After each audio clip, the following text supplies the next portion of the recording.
America's on the verge of something pretty big, and not too many people are talking about this.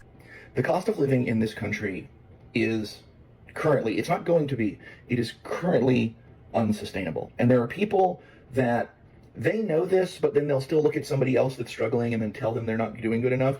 I want you to imagine somebody that makes $75,000 a year.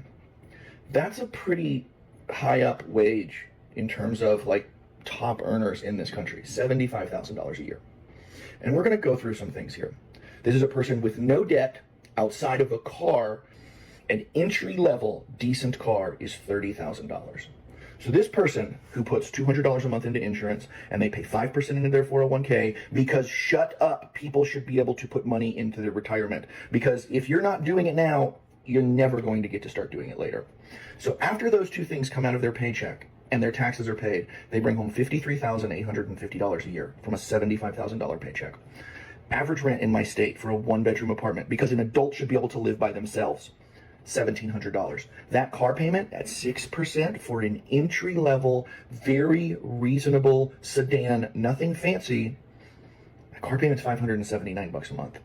Car insurance, $240 or so a month for a lot of vehicles in this day and age. You're a young person, you've got a nice job, but the insurance companies still want to screw you over. Food. You only cook at home. You never, ever go out. You only cook at home and you only eat decent quality food because a human being should be allowed to eat decent quality food. You pay $879 a month for that. You spend $250 a month in gas. You wear and tear on your car $100 a month. $80 for your phone, $80 for your internet, $175 a month for your electricity, $70 for your water, $20 for your cash. You make 75 grand a year, and outside of a car payment, you have zero debt. Do you know how much money you have left over annually at a $75,000 wage? You do nothing. You don't own a Netflix. You don't go out on a date. You don't pay to go to a park. You don't go watch a movie. You do nothing. If you can't find it on the internet for free, you don't get to do it. If you can't cook it at home for your $800, you don't get to do it. You have $3,700 left over annually. That's like $320 a month. And there's going to be, well, dog's $300. Shut up. Shut your stupid, contrarian, edgelord mouth. That's not a doctor bill, because God knows just because we have insurance doesn't mean that we don't still pay far out the ass when we go to the doctors. Baby boomers, the generation that built the suburbs, cheered on Reagan, fought a war on drugs, and collected Beanie Babies, are now the fastest growing demographic of people experiencing homelessness in America. Remember the American dream: work hard, buy a house, retire comfortably? Well, it turns out it has an expiration date, and it's around the age of 65, give or take a bankruptcy or two. The plan was to work 40 years, pay off your mortgage, retire with Social Security, maybe a pension, and spend your golden years judging your kids and their lifestyle choices. In reality, the mortgage never got paid off, costs outpaced wages, and your pension got replaced by a 401k that got wrecked in the 2008 financial collapse. And Social Security? Do you really want to talk about Social Security right now? So now Grandma is living in a Corolla with a rescue Chihuahua and on a 20-year wait list for senior housing, but hey, she does get a discount on a bus pass. The problem is the system is not prepared for them. Shelters aren't designed for people with oxygen tanks and wheelchairs. Affordable housing has a longer wait list than a CVS receipt, and healthcare causes people to murder CEOs. We are in real trouble. So back to the American dream. It turns out it only works if you're young and healthy and die before rent is $2,000 a month. The American dream was built on isolation, this idea that you can do everything on your own and you don't need any help. And this is why the system is created the way it is. It's threadbare, it's underfunded, it has a just work harder logic to it. The ironic part is it was built by the very generation that is now falling through it. I bring this up because it's happening to my mom. When my stepdad died, she was down to one income, under $700 a month. We'd never owned property ever. So her entire Social Security income went to paying rent, nothing left. So if I didn't move in, she would be homeless. Now, I love the fact that I get to know my mom in this context and we get to take care of each other. I really wouldn't trade it. Obviously, I would trade it if she wasn't in crisis, but I love the fact that we get to do this. But it's not okay. The American dream has to shift, and we got to start taking care of each other. And I believe the generations coming up behind absolutely understand this, because we don't want what's happening to our parents to happen to us or the kids that we might have. I'm just like so fed up with everything. I don't want to talk to nobody anymore. I don't want to make any new friends. I don't have any anyways. I don't have money to go anywhere. Can't go on vacation. I feel like I know I'm not the only one mentally just exhausted right now, but I don't know how much more I can take.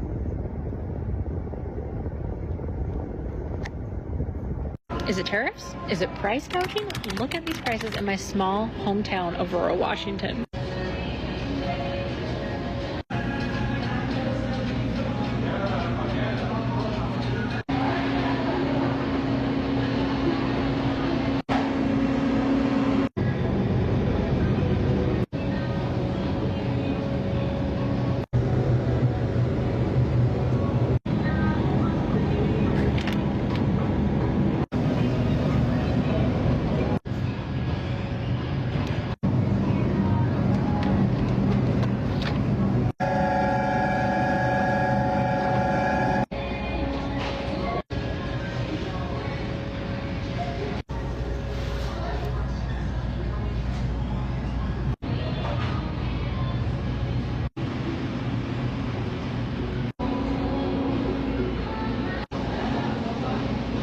The reality is half of the country is struggling to pay rent.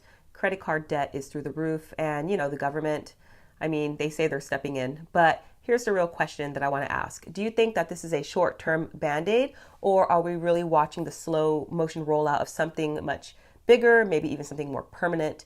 So stick with me here because you'll see exactly where I'm heading with this and why I think that everybody needs to be prepared. Okay, so let's talk facts. Half of all renters in America are now spending at least 30%, sometimes more of their income just to keep a roof over their heads. So rent has exploded and wages have not kept up. There's millions of people that are barely scraping by. In fact, the average American doesn't even have $1,000 saved for an emergency or $2,000. And while most people are really feeling the squeeze, the government is expanding government assistance programs like Section 8. And this is, a good thing to help people get more help, get more stability. But let's look at it also from a different angle, because if history has taught us anything at all, it's that when the government steps in, that there's usually a catch. So this is an issue, and it's not just about rent, it's also about control. So the cost of living is skyrocketing. Food prices are up about 170% since 2019, and people are now financing groceries with a buy now, pay later service, or even financing fast food. They're putting their fast food, lettuce, milk, eggs, all of these things on payment plans. I just put out a video about it, so you could check that out. Meanwhile, AI automation, it's replacing people's jobs left and right. We're seeing mass layoffs everywhere. And even Amazon alone have about 750,000 robots in their warehouses. And then you have tech billionaires like Elon Musk and Mark Zuckerberg already pushing for universal basic income. So ask yourself this: do you think that this is all just an unfortunate coincidence, or are we watching a system maybe being built where the government, not you, decides how much money you make, where you live, how much help you qualify for? So that's something to consider. And then let's also talk about Section 8, because this is where I think things also get really interesting. Right now, the demand for government subsidized rent is just going through the roof, and landlords love it because it means that they're going to get guaranteed rent from, Uncle Sam. But there aren't enough vouchers to go around. There are millions of people already on waiting lists, and the list is growing fast. And it does go even deeper because some of the biggest real estate investors in America are now slowly positioning themselves to be able to cash in on this.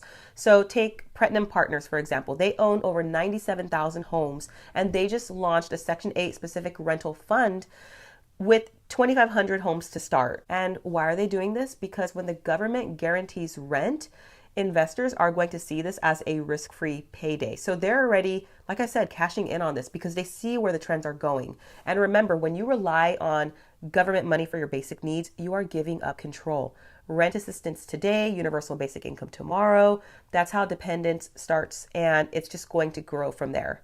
And also, we can zoom out and look at the bigger picture here. The US government is already drowning in like $36 trillion of debt. Last year, they spent $6.8 trillion only while collecting $4.9 trillion in revenue. And they're throwing more money at housing assistance, rent relief, and social programs. You don't have to be an economist to really see where all of this is going. We're either going to see massive tax hikes to cover all of their spending, runaway inflation, making everything seem more expensive, or even a shift towards universal basic income, where the government hands out money payments to keep people afloat. And, if you think that sounds crazy, remember this: there is nothing more permanent than a temporary government program. So, where does this leave us? First, if you're relying on a system that's breaking, you are in danger. The more people depend on government assistance, the easier it's going to become for them to control your choices, where you live, how you work, and even what you can afford to eat. Second, also, self-sufficiency is no longer optional. If you're not thinking about getting out of debt, building food reserves, finding a way to live independently, now is the time, because once the government takes control of your basic needs like housing and income, it's not going to be given back. So take all of that into consideration. These are really important topics. Let me know your thoughts down below. If you enjoyed this video, like it, share it with someone that needs to hear, and drop a comment in the comment section. What do you think? Do you think that we are heading towards universal basic income, or do you think that it might just be a temporary fix? And let me know any other thoughts that you might have. Feel free to go ahead and subscribe for more videos like this, and I hope to see you in the next one. Take care, friends.